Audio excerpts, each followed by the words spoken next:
Hello and greetings everybody, and welcome here to Prog Monster. My name is Murph. I am the host of this show.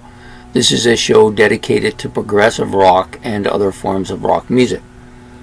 So we're here today to do Sunday night, so we're here to do the Great Album Challenge.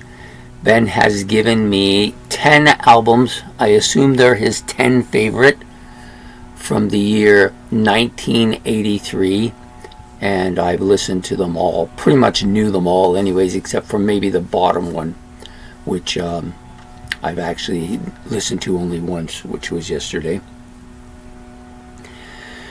And he's given me those, and basically what I do is I rank them according to how I like them. So, and I do it from least favorite to most favorite. In most of the cases, it's least favorite to most favorite. Sometimes it's worst to best. In this case, it's least favorite. None of these albums I don't like. I like them all. Some of them a lot less than others, though. So it was not difficult to do this ranking for me. There was a couple of in the middle ones that were kind of close. Could have gone either way, but I decided that at the last minute I decided to switch one of them around and put it up, just because I think I've listened to it more, and I think overall I probably like it a little bit better. So anyways, we're going to start, and these of course are not the definitive best albums of that year. These are Ben's choices, and then I've taken them and ranked them according to how I like them. That's how this thing works, and that's the way we've been doing it. So we'll start with the bottom one. This album I've only listened to once. I do have several of their albums now, but this isn't one of them, so I don't have a prop for it. It's Kill 'Em All by Metallica. I don't mind it. It's pretty good. For a one-time listen, I didn't mind it, but I don't think it's been around long enough for me really to give it any kind of credence on a list, because I haven't listened to it enough. So it's going to come in at number 10 today. Number 9, this is an album that I've never owned, but I had listened to quite a bit of it. My friend had it, and I listened to quite a bit of it in the time period when it came out, which would have been 1983. And I did, at the time I liked it a lot, but it quickly ran out of steam with me, and I've never actually considered getting it or going back there. It's not an album that overly interests me at all. I've listened to it maybe a half dozen times in that time period, like entirety, and I've listened to bits and pieces. Of course, there's a couple songs on it that are well known, and we're talking about Quiet Riot's Mental Health, or Mental Health, sorry, not Mental Health. I'm not sure about their mental health either, but Mental Health. Just not an album I was really big into, and I never really cared much for it. I don't dislike it. It's definitely a passable album, but that's about it. Then we get a little bit higher up, in the number 8 album. I actually had it a little bit higher earlier, and then I decided to, I think the other album was just a little bit better than it. So coming in at number 8 is a ZZ Top's Eliminator. Good album. It's a good album. I just think it's better than the two bottom ones for sure, and it could move. It could have moved up 1 or 2 spots, but I think for today, I think it comes in here at number 8. Number 7 is an album I've not owned, but I have listened to it in its entirety a few times, and I like it. I think it's just a tiny bit better today. I listened to both today, and I just think I had to give it a little bit more of an edge than the ZZ Top album, and we're talking about AC/DC's Flick of the Switch. I think I just liked it like a hair more. Oh, sorry, I banged my. So it's going to come in at number 7.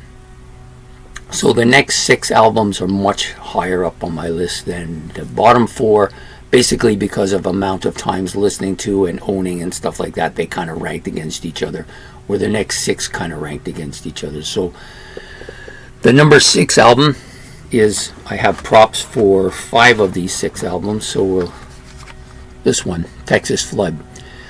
In its time, it probably would have ranked right near the top, but it's faded over time, and the albums ahead of it I think are just a little bit better. So this one comes in at number 6, Texas Flood from Stevie Ray Vaughan. Number 5 is a Yes album, 90125. I actually had this one down below Stevie Ray Vaughan, and at the last minute I thought, you know what, I just think I like this just a little bit more, even though it's kind of poppy in a lot of things, but a lot of the songs are really quite good. Change is a fantastic song anyways, and overall I think I have more of an affinity with this album, so it's going to come in at number 5. Number 4, sorry. This is an album I quite liked a lot when it first came out. I listened to it a lot. Hasn't really stood the test of time as well as I thought it would, considering who the singer is and everything. But I still listen to it on occasion, and we're talking about Holy Diver by Dio. So this is going to be my number 4. Definitely I think his best solo album, but I don't think it quite cuts the same swath as his Sabbath stuff or as his Rainbow stuff. So number 3 is an album that I did own. I had it in both cassette and in vinyl. Love this album. Haven't gotten it yet. I've been looking for it. It's definitely one that I want to have. I love this band quite a bit. This is one of my favorite of their albums. And that's Script for a Jester's Tear from Marillion. Going to come in number 3. So, and only by a hair. I almost put it at number 2. But I think this album is, having listened to it and had it on my playlist recently and listened to it, I just think it's a little bit better. And we're talking about, for number 2, we have Iron Maiden's Peace of Mind. Some say this is their best album. Some people rank this as their best album. It's not my particular favorite by them, but still a really good Iron Maiden album. A lot of the great tracks, The Trooper, are on here. My glasses, sorry. The Trooper, Revelations, of course, The Flight of Icarus, which might be one of my favorite, if not my favorite, Iron Maiden songs. Yeah, Die With Your Boots On, all these, some really good tracks. The album itself is really clean sounding. I love the cover. This is Iron Maiden near the top of their game, if not at the top of their game. So that's number 2. Number 1 easily wins this. It's, to me, the best album in the list. It's not only the best album on the list, it's one of my favorite albums by this band. And I have a lot of favorite albums by this band. We're talking about Born Again, Cover Withstanding. This is a fantastic album. Yes, the sound isn't great on the album, I get it. And it's very different from any other Sabbath album, but the tracks on here are killer. There's no bad tracks. This is just a proliferated with great lyrics, fantastic vocals, and some great riffing by Tony Iommi. So Born Again wins today, goes number 1. So I hope you enjoyed this video. So I'm just going to reiterate them just for those of you who weren't sure what the numbers were. So number 1, Black Sabbath's Born Again. Number 2, Iron Maiden's Peace of Mind. Number 3, Marillion's Script for the Jester's Tear. Number 4, Dio's Holy Diver. Number 5, Yes's 90125. Sorry, see if I can get that in there for you to see. Number 6 is Stevie Ray Vaughan's Texas Flood. Great album. The next 4 I do not have props for, but it's AC/DC's Flick of a Switch. This is an album I would like to have. ZZ Top's Eliminator, definitely an album I'd like to have. Quiet Riot's Mental Health, another decent album. And then Metallica's Kill 'Em All at the bottom. I think the Metallica album, if I had listened to it more, probably could have moved up a little bit as well. So there you have it. That's Ben's album. Sorry, not Ben's album challenge.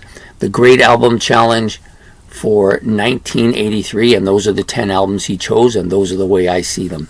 So if you see them differently, put them in the list below. If there might be an album in there you think, or a few albums of your own that you think should be included in the list, definitely you can put that in there. It's all about how we hear it and how we see it and how we feel about it.